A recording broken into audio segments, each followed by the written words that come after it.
রায়েরবাজার বধ্যভূমিতে ফুলেল শ্রদ্ধায় সাধারণের স্মরণ শহীদ বুদ্ধিজীবীদের। ভোর থেকেই বুদ্ধিজীবী দিবসে জাতির সূর্য সন্তানদের সম্মানে ব্যানার আর ফুল হাতে নামে মানুষের ঢল। শোকের এ দিনে বারবার স্মরণ, যে স্বপ্ন বাস্তব করতে এত আত্মত্যাগ তা থেকে বৃথা না যায়।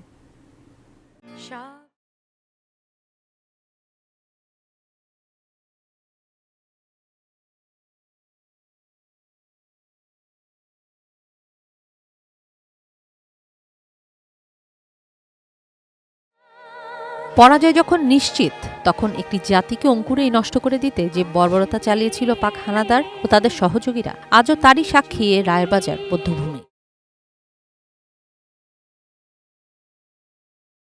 ফুলে ফুলে স্মরণ জাতির শ্রেষ্ঠ সন্তানদের। ভোর থেকেই রায়েরবাজার বধ্যভূমিতে ছিল সাধারণের স্রোত। রাজনৈতিক দলের ব্যানারে যেমন এসেছে মানুষ, শিক্ষা প্রতিষ্ঠান থেকে শুরু করে নানা প্রতিষ্ঠান স্মরণ করেছে, শ্রদ্ধা জানিয়েছে আসন্ন বিজয়ের ক্ষণে হারানো শহীদদের। মুক্তিযুদ্ধটা হৃদয়ে মননে ধারণ করা প্রয়োজন। রাজনৈতিক আদর্শ আর মুক্তিযুদ্ধের চেতনা এক নয় বলেন রায়েরবাজারে শ্রদ্ধা জানাতে আসা মুক্তিযোদ্ধা ও মুক্তিযোদ্ধা পরিবারের সন্তানেরা। আমাদের কলমে যে স্বাধীনের পরের থেকেই দুর্ভাগ্য, এক দল আর এক দলকে দেখতে পারে না, যেমন বিড়াল আর বাঘের মতো।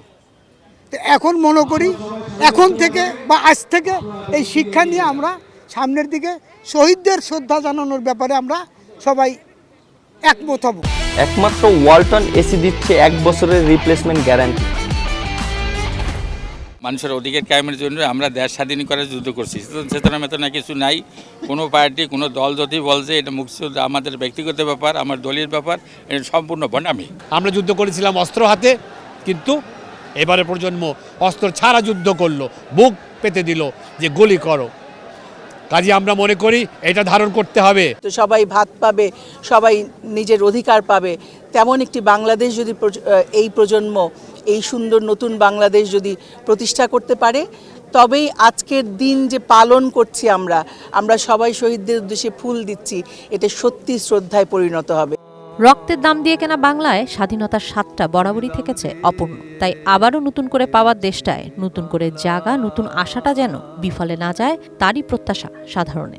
আমরা সম্পূর্ণ বৈষম্যমুক্ত বাংলাদেশ চাই, যাতে সমস্ত লোক এক কাতারে এক ধ্যানে এক জ্ঞানে দেশ চালাতে পারে। বিশ্বাসের জায়গাগুলো নিয়ে যে রাজনীতিকরণ করা হয়েছে, রাজনীতির যে জায়গাগুলোতে যেভাবে ব্যবহার করা হয়েছে, সত্যিকার অর্থেই সেটা আমরা কতটুকুই বা বিশ্বাস করেছি, বিশ্বাসের জায়গা থেকে করেছি বা আমরা শ্রদ্ধার জায়গা থেকে করেছি কিনা, সেই প্রশ্নটা কিন্তু এখন সামনে চলে এসছে।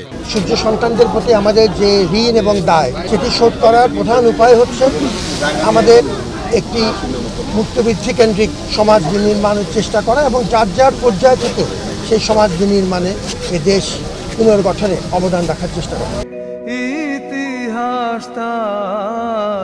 কিশোর জাহান, এটিএন নিউজ, ঢাকা।